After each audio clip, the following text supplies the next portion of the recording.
नमस्कार दोस्तों, एक बार फिर आपका स्वागत है आपके अपने YouTube चैनल अध्यात्म टीवी पर। आज की वीडियो में मैं आपको बताने वाला हूँ मकर संक्रांति देवी के बारे में। आज की वीडियो के माध्यम से हम जानेंगे श्री संक्रांति देवी कौन है और इनकी उत्पत्ति कैसे हुई। मकर संक्रांति एक हिंदू त्योहार है और ये दिन भगवान सूर्य की पूजा के लिए समर्पित है।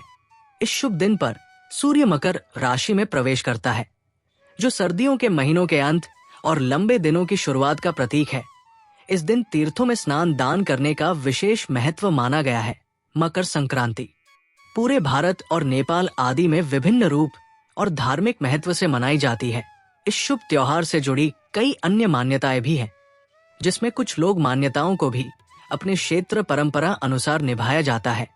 एक मान्यता यह है कि मकर संक्रांति के दौरान मरने वाला व्यक्ति स्वर्ग जाता है और उसका पुनर्जन्म कभी नहीं होता।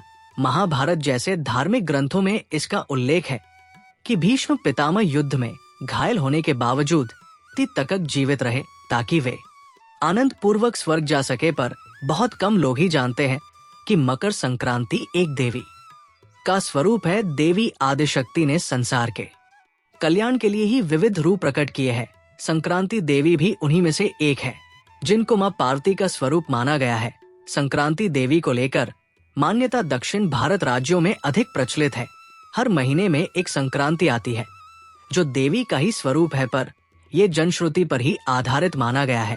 किसी ग्रंथ आदि में उनके स्वरूप के कथा की पुष्टि नहीं है, पर देवी के सहस्र नामों में देवी संक्रांति का नाम आता है।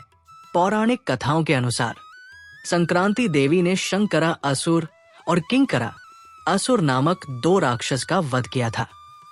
इसलिए संक्रांति देवी को दो स्वरूपों में देखा जाता है, जिनमें उनके वाहन मकर यानी मगरमच्छ, जिन्हें मकर संक्रांति कहते हैं, और सिंह अश्व यानी घोड़ा और गज यानी हाथी पर सवार देखा जाता है।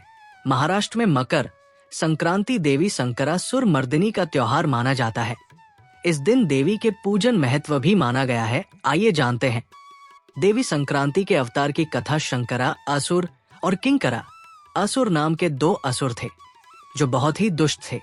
वे मनुष्यों का भक्षण करने वाले थे। शंकरासुर को भगवान वरुण यानी जल के देवता से वरदान मिला था कि कोई भी उसे पानी में या पानी के नीचे नहीं मार सकता। साथ ही किंकरासुर को सूर्य की किरणों को रोकने की शक्ति थी, जिससे संसार में ठंड का मौसम था। असुर माता दिति के निर्देशानुसार दोनों असुरों ने तारकसुर के वध का बदला लेने के लिए जल में का भगवान का पालन पोषण करने वाली कृतिका को मारने का निर्णय लिया। इसलिए दोनों असुरों ने पानी में कृतिका को मारने की कोशिश की। कृतिका ने मां पार्वती से अपनी रक्षा की विनती की। उन्होंने असुरों से लड़ने और कृतिका को बचाने का फैसला किया। देवी पार्वती के शरीर से एक शक्ति उत्पन्न हुई, जिसमें देवी की सवारी मकर यानी मगरमच्छ थी। दोनों असुरों को मारने के लिए पार्वती देवी ने अपने वाहन मगरमच्छ के साथ संक्रांति देवी का अवतार लिया और शंकरा असुर से लड़ने लगी। शंकरा असुर को मगरमच्छ ने अपने में दबा पानी से बाहर निकाल लिया और देवी ने उस राक्षस का वध किया। और फिर किंकरा असुर नाम के दानव का भी वध किया। मकर संक्रांति के अगले दिन को कादन या किंक्रांत कहा जाता है। इस दिन देवी ने किंकरासुर नामक राक्षस का वध किया था। माना जाता है इस दिन से ही ठंड का प्रभाव कम हो जाता है। इसलिए इस दिन सूर्य की पूजा का भी विधान है। ऋषि पत्नियों ने देवी को हर मास में रक्षा हेतु आने की प्रार्थना की तथा शंकरा असुर और किंकरा सुर के वध के कारण देवी को संक्रांति देवी के नाम से जाना गया। गुण और तिल के लड्डू चढ़ाकर देवी को प्रसन्न किया जाता है।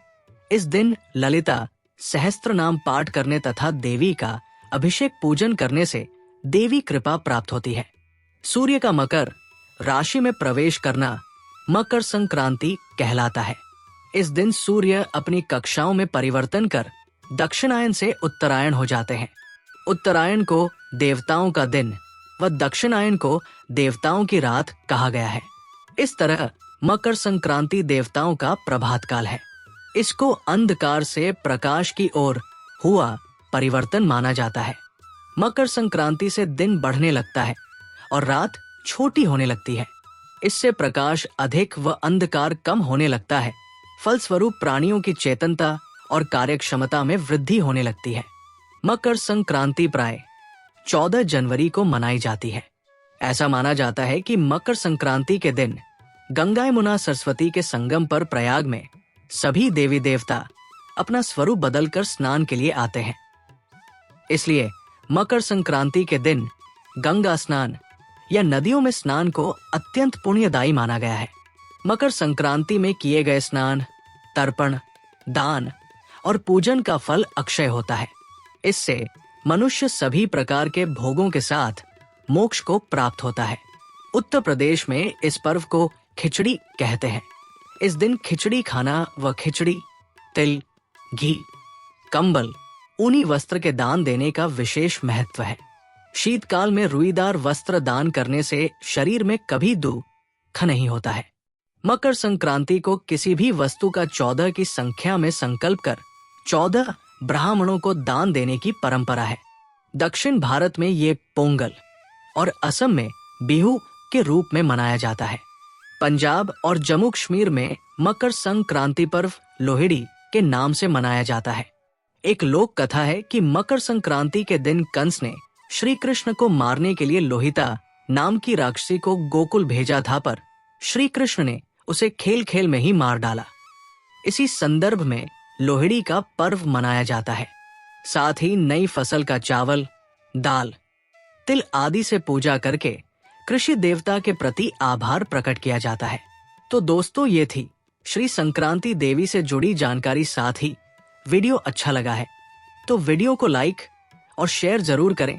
वीडियो देखने के लिए आपका बहुत बहुत धन्यवाद। जय मां काली, जय मां संक्रांति, हर हर महादेव।